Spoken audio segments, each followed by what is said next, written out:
मर्यादा के धनी भगवान श्री राम, आपने मुझे कहा कि गुरुदेव भगवान श्री राम के लिए आपके दो शब्द कहो। मैं क्या कहूंगा आप लोगों के लिए मेरे दो शब्द।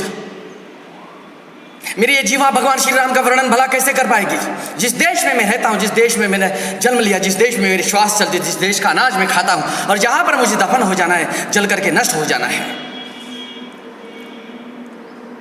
वहां के भगवान श्री राम का वर्णन करने के लिए आप मुझे कहते हो। मैं कौन होता हूं उनका वर्णन करने वाला। अरे हजारों बार आपने रामचरितमानस पढ़ लिया, हजारों बार भगवान श्री राम की गाथा पढ़ लिया आपने, लेकिन कुछ हुआ? कोई फर्क पड़ा?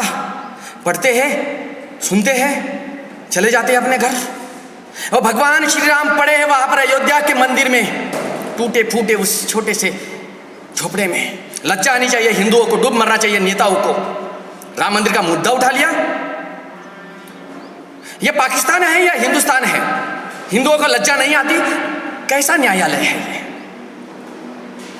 ऐसे सुप्रीम कोर्ट के आदेश को मानने वाला भी मूर्ख है। कैसा ये सुप्रीम कोर्ट? अंधों की नगरी है ये। भगवान बैठे हैं वो चबूतरे पर तंबू में, और आप लोग आलीशान महलों में एयर कंडीशनर में बैठ करके भगवान श्री राम का नारा लगाते हो और उसके मुद्दे पर अपनी रोटियां सेकते हो। लज्जा आना चाहिए, डूब मरना चाहिए आप लोगों को। मुझे कहते हो भगवान श्री राम के लिए महाराज जी आपके दो शब्द कहो। मैं कौन होता हूं आपको शब्द का बखान करने वाला? जो परमात्मा का अंश है, जो परमात्मा ही है स्वयं, उसके लिए मैं आप लोगों के सामने मेरे शब्द का उच्चारण करूं? क्योंकि वो सुनने के बाद आप बाहर जैसे ही जाओगे भूल जाओगे। आप जैसे मूर्खों के लिए मेरे शब्द नहीं है। यदि आप लोगों को मेरे शब्द सुनना है तो जाइए पहले अयोध्या के उस मंदिर से उस भगवान को मुक्त कराइए, वहां पर वो मस्जिद को तोड़ दो, क्योंकि वहां पर बाबर पैदा नहीं हुआ था। जहां जन्मे थे भगवान श्री राम, वहां पर बनना चाहिए भगवान श्री राम का मंदिर। जहां पैदा हुआ था बाबर, मस्जिद बना लो।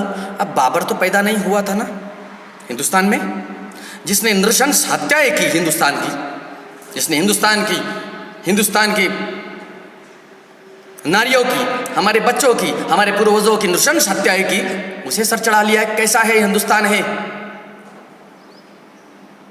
भगवान श्री राम का वर्णन सुनना चाहते हैं मुझसे, और मैं तो आपको, आपके जन्म खत्म हो जाएगा, आपकी जीवन लीला समाप्त हो जाएगी, तब तक भी मैं आप लोगों को मेरे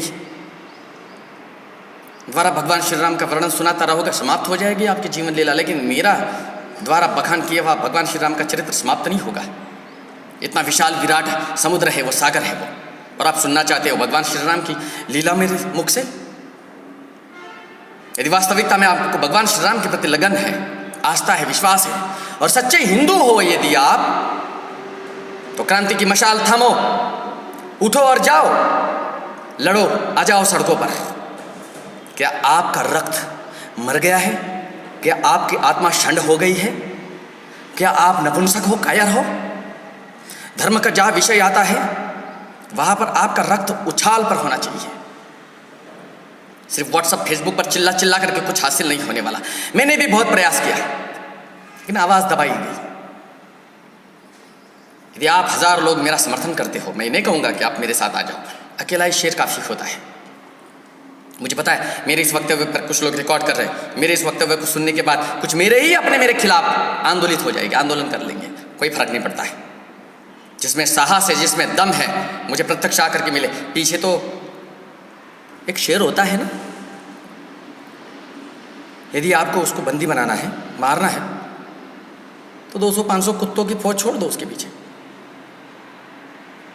परेशान होगा वो, लेकिन फिर भी सिंह ही होता है। मैं ये नहीं कहूँगा कि मैं सिंह हूँ, क्योंकि सिंह तो जानवर ही है आखिर, और मैं मनुष्य हूँ। तो मैं मुद्दे पर आकर कितने ही बात समाप्त करूँगा आपके साथ बात करते हुए। भगवान श्री राम के नारा दोबारा नहीं करेंगे आप मेरे सामने। भगवान श्री राम के जय जयकार आप दोबारा नहीं करोगे मेरे सामने, क्योंकि भगवान श्री राम के जय जयकार करने का अधिकार सिर्फ उसी को है जो भगवान श्री राम को वहां से मुक्त कराना चाहता है, जिसके हृदय में भगवान परमात्मा निवास करता है, जिसके भगवान में श्री राम है। वो जाएगा और एक क्रांति घटित करेगा। एक एक ईंट से महल खड़े होते हैं। आप ये ना सोचो कि आप अकेले क्या कर लोगे। उठो, संग्राम की तैयारियां करो, लड़ो, डरो मत किसी से। ये कुछ नहीं कर पाएंगे हमारा। हिंदू साधुओं के साथ प्रताड़ना करने वाले इस सरकार को, वर्तमान सरकार की बात नहीं कर रहा हूँ मैं, वर्तमान सरकार भी षंढी जैसी दिखाई दे रही है, कुछ नहीं करती है।